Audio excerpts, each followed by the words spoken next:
Hey guys, welcome to Nerdarchy, for nerds by nerds. It's Ted, we got Ryan, and Dave. So today we're here to talk about the Dungeons & Dragons 5th edition starter set. So Ryan, why don't you tell us what the box says? What does the box say? What the box say? But first of all, we know you probably are sick of seeing these box openings, but hey, you haven't seen a Nerdarchy box opening yet. That's right. And, you know, we got ours a little late because we ordered it through Amazon instead of going to the local friendly flags. Sad face. And, Friendly flags? What? yeah. Friendly local gaming store. Yeah, the flags. The flags. The flags. You know Flags. the flags? The flags. So, you know, so we got ours a little late, and there was a mix-up on the address, which made it even later. So we finally got it here. We've been salivating a little bit, trying to get our hands on 5th edition, and it's here, and we can't wait to actually open it up and run a game, but we wanted to open it up with you guys. That's right. So, here we are. Without further ado, it's the starter set for ages 12 plus. I think we qualify. We got enough facial hair between the three of us, that's for sure. So, let's see here. Now, let's read the back of the blocks here. Explore subterranean labyrinths, plunder hordes of treasure, battle legendary monsters. And that's what's going on for this. It's got the rule book for the GM to run the game. There's a 32-page book for playing characters levels 1 through 5. So the GM material is enough to take you through that. It's pretty cool. You got 5 pre-gens and 6 game dice, which I'm sure any self-respecting gamer has about 60 times that amount of dice. Like, really. So, but it's enough to get you started. But we always need more. Never seen it.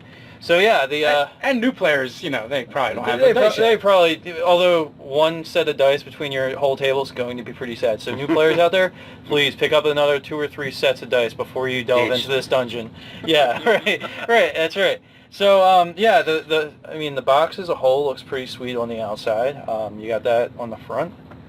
You got this this cool guy here. I guess that's probably an ogre or maybe an orc, depending. It's probably an ogre. I'm guessing ogre. Yeah, he looks pretty ogre-tastic, but it's a pretty badass painting, and we're gonna get back to you and show you what's inside the box as well.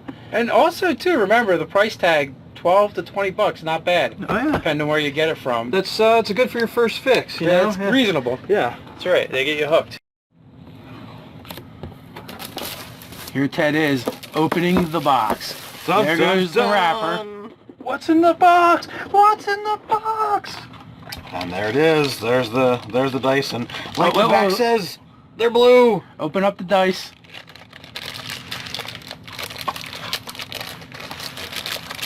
You want to see the first roll that the 20 cracks out? Yeah, with? drop the die 20. A 9. He misses. We're gonna have to burn this whole set. It's ill-omened. So we got your starter set rule book. Nope, bring it in so they can see it. Ooh, you can see the good shot of the cover art. Yeah, decent quality. We've got some pictures in there. Let's see, is there pictures? Let's look at that first picture. It's pretty Very nice. very obvious adventuring party at their campfire. That dwarf's like hung over, passed out right there. It's good. He's their tank. Maybe he just No, he's took the brunt. He's resting. Yeah. Oh, nice. Chapter 2 on combat. There we go. Chapter 3 on adventure. So what do we get? We get in every chapter, we get a picture? It looks that way. Nice, nice. They didn't skimp on the art. Spell casting. Yeah. That's not bad. Yeah, that one's alright. Some magic missile. I would imagine so. Missile. Attack the darkness. That's right. There's spells. More spells. In the back it says chaotic evil. Just had some CE going on there. So then here's your actual adventure book, The Lost Mine of Something or other. Vandevil. Pronounce it however you like. This one's got maps and I'm guessing they're goblins. It's a different take on the Gabo, but it looks, yeah. It's not bad. I like them. Yeah. I'm not hating it right away. There's a cool green dragon for you. How you dealing with that in levels 1 through 5? Hopefully he's got asthma or something. Oh, Arthritic. I don't know about that owlbear. He looks kind of cute and cuddly. Yeah. He looks like he would be handing you out Tootsie Roll Pops and asking you how many licks it would take to get to the center. There's your ghoul. Yeah, he looks pretty ghouly. There you go. Beholder. Man, look at this Gene Simmons status tongue. Yeah, he's got some issues going on. He should have his face painted white and black. Although for Beholder, I think he needs more eyes, don't he? There's some loot. We need the loot. Oh, is that a Sturge? That's a Sturge. I love me some Sturges. I know. That looks a little different, that Sturge. It does look a little different. Here's Less Gonzo-ish. Here's your pre-generated characters. Let's see. We got the folk hero human fighter, the acolyte high elf wizard, the criminal lightfoot halfling. There you go, Ryan, just for you. All right. The soldier hill dwarf cleric, and the noble human fighter. So little. Oh, so we get a peek at a noble.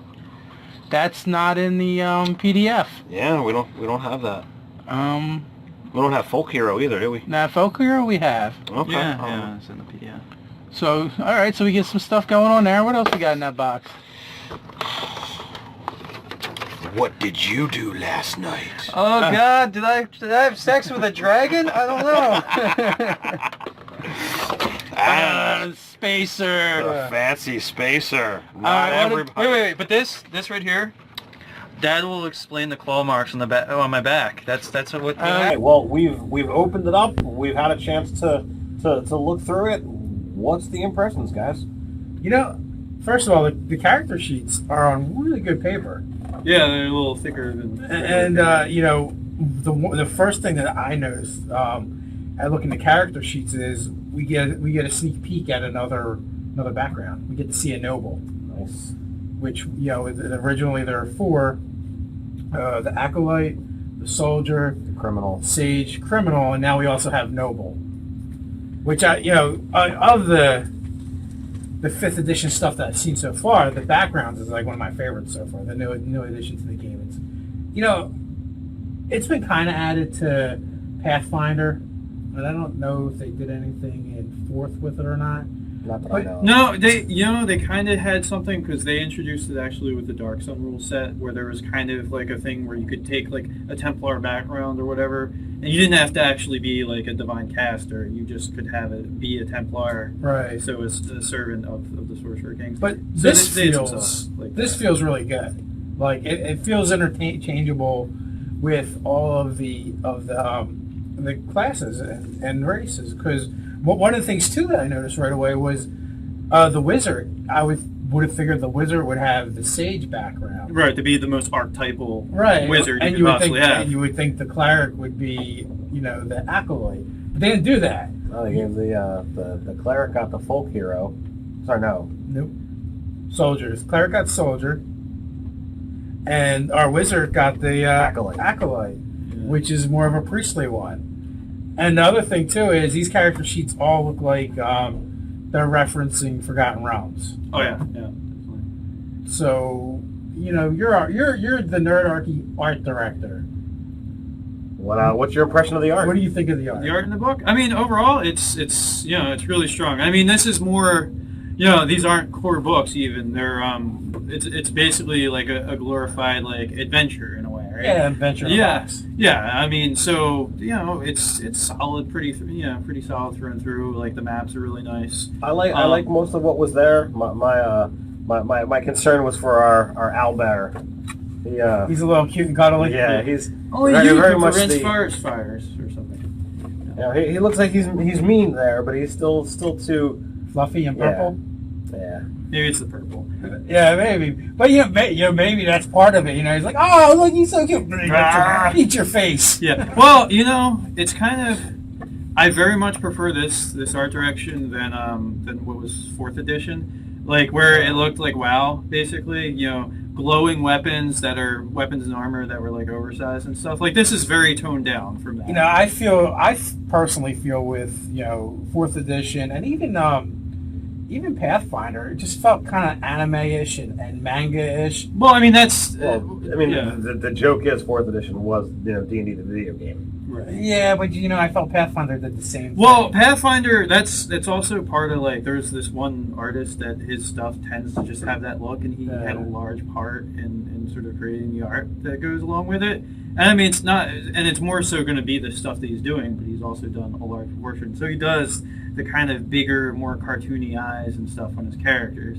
But no, this has definitely more of that like gritty fantasy realism, kind of taking it back to 3rd edition, but even too, some of it kind of a little bit feels like 2nd edition. It feels like 2nd edition done better. Right. It's 2.5. Yeah, it's in between 2nd edition and 3rd, where they've gone back in some ways to the stuff that was done right with 2nd and added the things that were done right from 3rd or 3.5. I looked through the adventure stuff, and I got to the magic items, and rather than the magic items being like, oh, it provides a set bonus, it was, hey, the gauntlets of overpower give you a strength of 19. Yeah, that is very second-hand. If you've already got 19 or higher, the gauntlets have no effect on you, and that's absolutely a 2nd edition thing. No 1800? No, there's no 1800 here. Well, they did the more streamlined bonuses that 3rd edition. Or one of the things that Ted pointed out that was freaking awesome is there's a new mechanic mixed with an old mechanic, which was when you use expendable magic items, like some of them have this like kind of like this recharge to them, but if you use all the charges the next day, it may turn to dust, which is, I love that. That's kind of cool. You just don't know. One of the things that's about 3.5 and Pathfinder that I didn't like is the magic shop mentality and the magic factory, where your players are just cranking out magic items. The DM doesn't even bother going, you find, and then describe, what they find. They just say, here's a +2 sword. That kind of mentality. So do you think that they're going away from everyone having like a standard array of magic items in encounter design and this and that? Because third edition up, it was like, your character has to have this array of items, or you're not going to be able to handle the challenges. In the section of magic items, it says that some items require that the item be attuned to you, which requires a short rest for it to happen. And each character can only have three magic items attuned to them. Yeah. And in order to unattune an item, it takes another short rest. Well, those are the more special. Like, they're not just the +1 sword. It's usually got a little more capability. Well, we don't know what the what the feature is. The +1. Well, no, I mean, I actually swords. I read there was an interesting article on magical items that I probably posted on the Nerdarchy Facebook page, but it was talking about the sort of design concepts behind the tuned items and stuff. So it's talking about your more artifact things, like say the hand or eye back then. Like, not everything's in that scope and scale, but those items get attuned to you, and they get when they do, they get you get more bonuses. Their powers are more back to your robust. original question, right? So in role-playing games, especially Pathfinder, Dungeons and Dragons, magic items have always been a combination of art and science, right? So in the earlier editions, more art; later editions, more science. And maybe so now maybe they're going back to a more art kind of feel to them, where everything that I've seen about 5th so far, it's like they're giving the power back to the DM. They're being less specific with the rules, more generic, and going, what, you guys are playing the game, you're with your friends, you want to have fun, just go have fun and figure it out. The real funny part is the math is almost gone. They're totally advantage or disadvantage. So it's not really -2 plus +5 or whatever. Roll 2 dice. Yeah, you roll 2 dice. I don't know, I find that interesting. Every once in a while there are some things with cover that give you a bonus to AC or whatever. But by and large, the math is taken out of the game. Yeah. Well, and the thing with the advantage, that felt weird at first. And the more I talked to other players, the more I looked at them, you know what? It's kind of more interesting in the sense that you don't really know what's going to happen. If you have advantage, you're like, I got this, right? But then you double one. Or statistically odd that would happen, but it could. But actually, what makes me think of? So I don't know how many of you guys out there pressure roll, but you and I often do that. Yeah, because we suck at rolling. Right. So you pick 2 20-siders, you declare which one's going to be the die that actually determines the result. So it's like pressure rolling, except for how many You gotta times? choose. How many times have you chosen the quote unquote wrong die when you pressure roll? Most of the time. It's like the die you chose actually rolls like a 5, and the die you didn't choose rolls like a 17. So now, it well, me and mitigates you that. being brothers, I Yeah. think we've had this long-standing feud with dice. Yeah, a And- little bit. and We have to they mitigate that. They might be winning. I'm Well, not sure. if you watched our gameplay of Fate, where we got to experience that, I mean Ryan rolled. No offense, my friend, but you rolled crappy. Well, almost every night. no. You know what? I wouldn't say crappy. I would say solidly mediocre. Because solidly mediocre because all my rolls We're a bust. were at a wash, right? So they weren't negative, but they weren't. Or yeah, they Okay, were a wash. They weren't negative, but they weren't super positive either. So. Well, Dr. Science was not proving his intellect. Well, like that. no. The thing about Dr. Science is I did things I was really well versed in doing, and therefore bonuses carried you. I succeeded because I buffered myself against bad die rolling. Right. Yeah. So. Yeah, for you inexperienced players, look for the signs of bad die rolling and then start planning around it. Right. That's right. So, okay, So what other kind of feedback or impressions do we get on what's here? Okay, so we talked about the character sheets a little bit. We talked about the art. You got a pretty beefy module that comes with the starter set. Well, yeah, it's gonna carry you 5 levels. That's pretty cool to like be able to play now. From what it looks like, you've got your much minimized XP system. Initially in Oh yeah, you third can edition- level up of like 300 XP to level 2. That's like crazy. Yeah, it was initially like 1,000 in third edition, and here it was, it's like 300 to get from first to second. Yeah. So- So I haven't looked enough to see that what happens after the initial early levels, if it grows bumps. exponentially or not. But the one thing I will say, this box set is for the Dungeon Master. This is a Game Master box. This isn't necessarily if you're a player, because the bulk of it is Because you don't have a ton of options. It's more about running the game. Like, it's about running this module.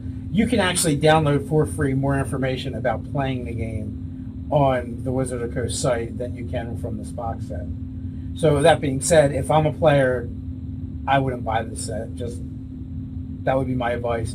If you're the game master, yeah, you might want to run this. Or if you're just a collector like us, you just pick Gotta some. have it. it's a good you're new to the game. One of you guys wants to take on the role as the GM. Like it's perfect for that case. Like yeah, the characters are all pre-gens, and I haven't really looked through the player book that much, but I don't think it gives you a lot of rules to actually generate. No, there's no rules for generating a so character in there. there's nothing that is going to help you make your character. It's all about how to play the game. Okay, so It is everything you need to play the game, though. So, and let's say you get together with 3 to 5 of your friends. If you pay a lot for this, you've paid $20, in my opinion. Right. it's totally worth it for that, dude. You're gonna spend almost as much going to the movies as you are for I don't know. You're probably gonna get 20 hours of entertainment out of playing this versus to going to the You're looking movies. at, It's well worth the money. If you're paying $12 to $15, people will spend $5 for just a set of dice. That's almost half the cost, and you're getting 5 pre-generated character sheets. You're getting two books and a pre-written module to work with. So it's certainly worth it in my opinion. Now, I've heard some people complain about the covers because it doesn't have an actual cover. It's more of the whole thing is the books are more like a magazine. They're floppy. I mean, it's almost what you would expect from an adventure path module. I mean, they have the sort of stiffer board things that the modules sit in, and they're like regular paper. Yeah, whereas there's a that's magazine quality printing. It doesn't have a cover, but I think it serves the function well enough, especially at the price point it is. And the other thing is they actually up the quality of the interior paper. Yeah. And you just don't have a cover. Right, So right. I've heard that complaint. It doesn't bother me. As open it up, get my friends together and play this game. I like it. It's open the box and start going. It really is. Well, we'll give this 4 severed orc heads out of 5 or something like that. Yeah. I think that works. Yeah. So with that, you want to wrap it up? On that note, until next time, my friends, stay Stay nerdy.